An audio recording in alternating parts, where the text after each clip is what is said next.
All right, welcome to my garage. It's not the cleanest, but it is what it is.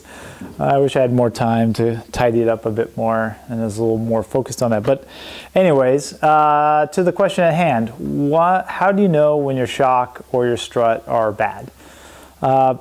It's a question I get asked relatively frequently, and there is no real easy answer. And I think that's the reason why trying to find that answer on the internet or anywhere else is really difficult to do, because there's no diehard easy criteria. It's like, this is how your shock is, your shock is bad, it's this, or this.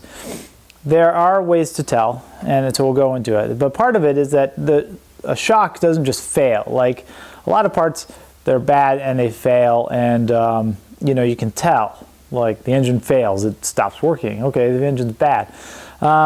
The shocks degrade over time. So if you look at it like a scale of like good to bad, they slowly degrade over time, and eventually they get to a point where you should replace them.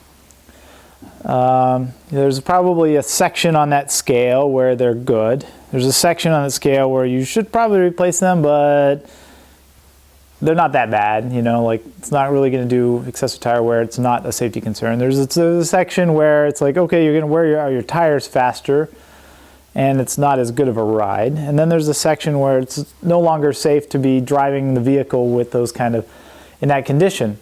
And oftentimes most people are somewhere in the it's good to it's kind of okay-ish, and then occasionally, like if you're driving down the road and I'll see people like, oh my God, that shock is in the beyond gone stage. So I'll kind of repeat some information that I have in another video, like how do shocks and struts work and springs and all that stuff.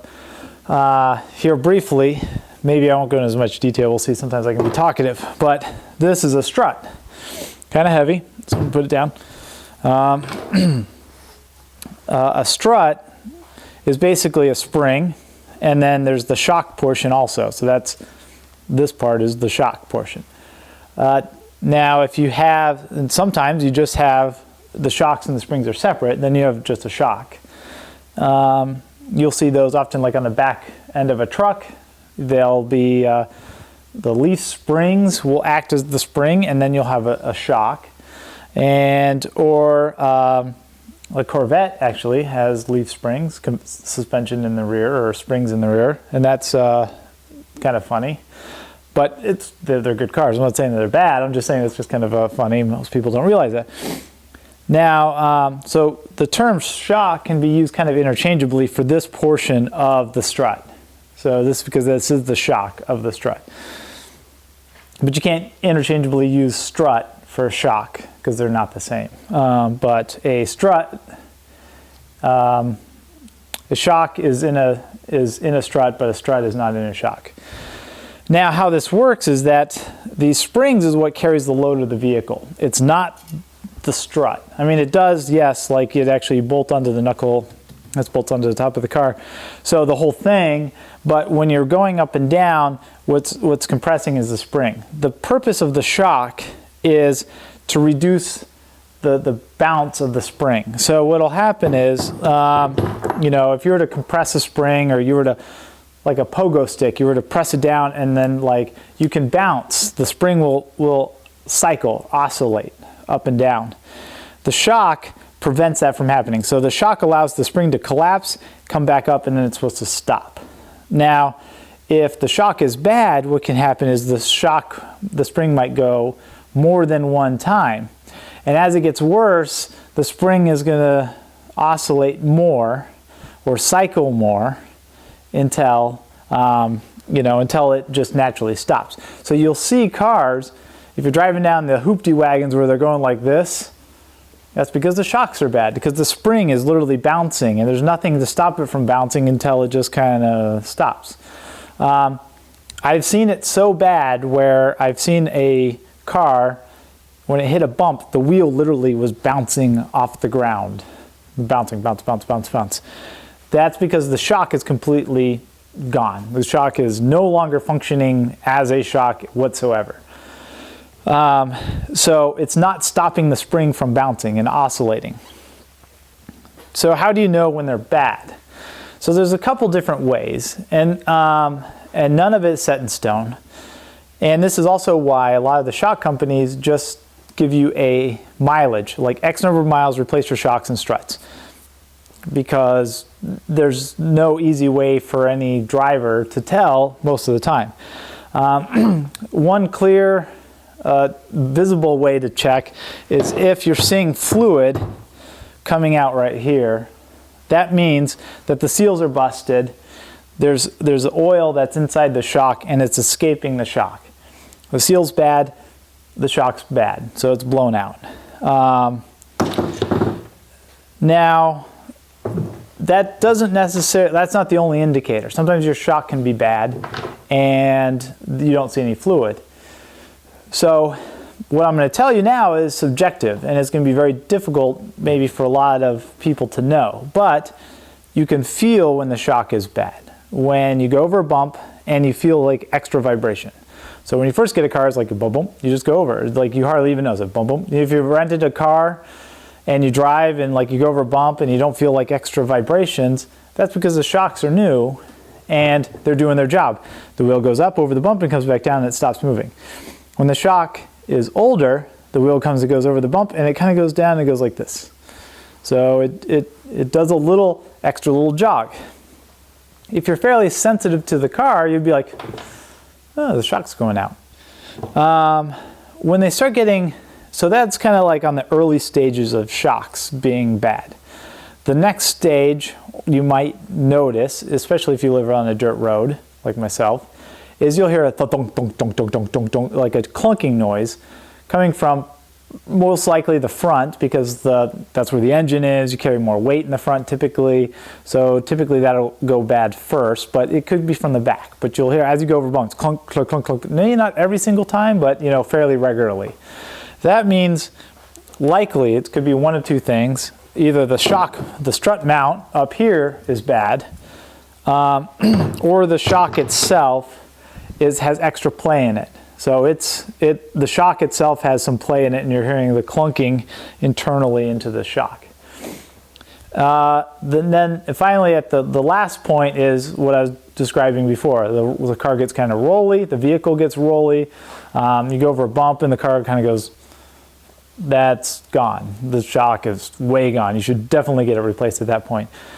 Sometimes you'll notice it bad enough where you go over a bump, and your steering wheel will go like this too, because that's everything going, bouncing.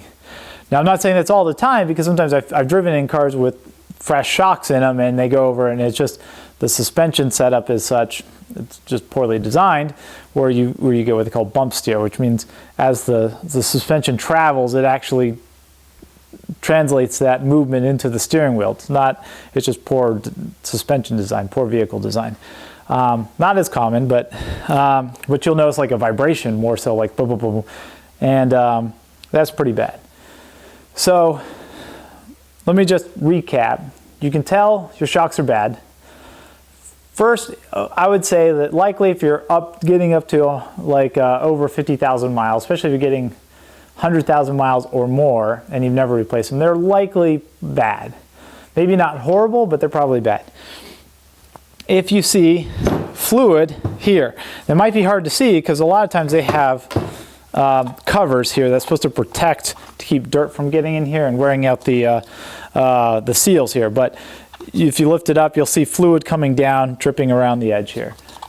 That means your shock's bad. If you feel like as you go over like a bump, like a sudden bump or a pothole, you feel like an extra vibration, and you might feel it over on one side, maybe the rears, maybe the fronts. That's likely a sign that your shocks are going bad. Especially if you can compare it to another car and you're like, well, his car doesn't do that, but mine does, then your shocks are probably bad. Next thing is clunking. I forgot to mention. Also, there's you'll start seeing tire wear. It's called cupping.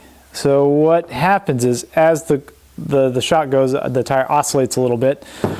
You'll get uneven tire wear along the face of the tire. Here's a picture of a guy who has 420,000 miles on this Honda Civic. He's never changed the shocks before in his life, or in the life of the car. They're bad, and you can see how there's uneven wear across the face of the tire. Then clunking is actually next after tire wear. You'll start noticing tire wear, clunking, and then finally at a certain point you'll just get a lot of vibration. You'll get a lot of the swaying and stuff. So that's how you know when I wouldn't say that's how you know. You couldn't say for certain, but that's how you can at least deduce that your shocks are likely bad, or kind of gauge where on the spectrum they might be. Again, if you have a car, maybe you only have 10,000 miles on it or whatever, but you hit a lot of potholes.